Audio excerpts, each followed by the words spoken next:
This was supposed to be a family beach vacation. Instead, it is proof, two sisters say, of the life they lived under oppression. Every day it was like a nightmare. This holiday in Sri Lanka last September was also the scene of their dramatic attempt to escape from their family. Rowan and Reem, not their real names, are 18 and 20-year-old sisters from Saudi Arabia. For their security, they've asked us not to show their faces.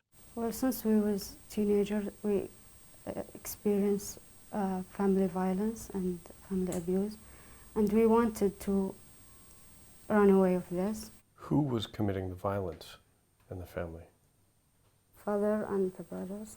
Under Saudi Arabia's male guardianship system, women have fewer legal rights than men, forced to cover up, and unable to travel or even apply for a passport without a husband, father, or brother's permission.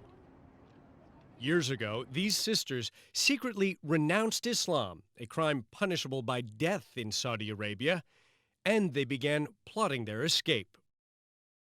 On the family holiday in Sri Lanka, they saw their chance, but first they had to get their passports from their parents. You snuck into your parents' room Yeah, while they were sleeping yeah. So I just to get your passports? Yeah. In the middle of the night, they fled to a waiting taxi and took off the long black abayas they were forced to wear from the age of 11. It was the first time. Yeah, without abaya. And you're smiling right now. Because really it was great exciting. memory.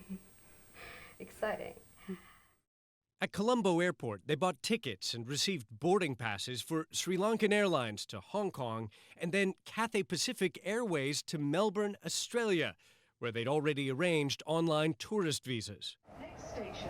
But when they landed at Hong Kong International Airport, the station manager of Sri Lankan Airlines and a representative of Jardine Aviation Services Group met them at the gate and asked them for their boarding passes.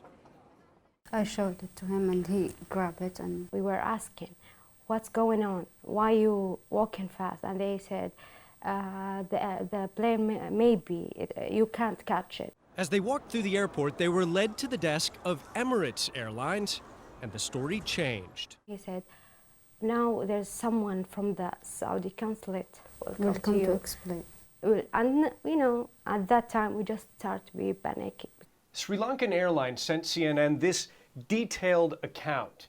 It alleges that this man, Abdullah Hussein al-Sharif, the vice consul of the Saudi consulate in Hong Kong, came to the airport and asked the airline to change the sisters' itinerary. The Saudi consular officials had informed Sri Lankan Airlines staff that the passenger's mother was terminally ill, and the passengers were therefore required to return to Riyadh immediately. Sri Lankan Airlines tells CNN Saudi officials canceled the sisters' tickets to Australia and requested new boarding passes to take them to Dubai and then Saudi Arabia. When we scream in his face saying, return my passport, you have no right to take it, you crossed the line, we will tell the police. He's scared. And then we took our passport and literally ran away. We just, in the airport? In the airport. This isn't the first time Saudi government officials have tried to stop women from fleeing. In Thailand last month, 18-year-old Rahaf Al-Kunun barricaded herself in a hotel room and took to the internet begging for help to prevent deportation back to Saudi Arabia. And Dina Ali Lasloom was filmed by passengers in Manila Airport in 2017, being forced by male relatives on a flight back to Saudi Arabia. Activists haven't heard from her since.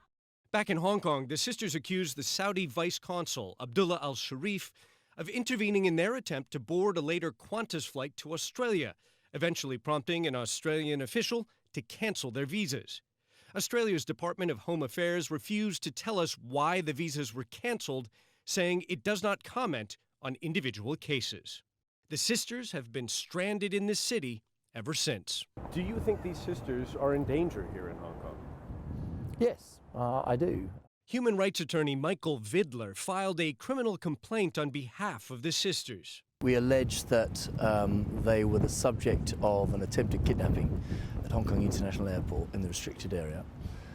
We allege that they obtained their documents by deceit. They then used their documents unlawfully to cancel their boarding passes. Vidler says his team have screened airport security camera footage showing this man, Saudi Consul General in Hong Kong, Omar al-Banayan, shown here at the airport in happier times. The lawyer says the diplomat was filmed holding the sisters' passports and boarding passes at the airport on September 6th. A big question here, why would the highest-ranking Saudi official in Hong Kong personally, allegedly intervene in the travel of two adult Saudi women? CNN reached out multiple times to the foreign ministry in Riyadh and the consulate here in Hong Kong and got no answer at all.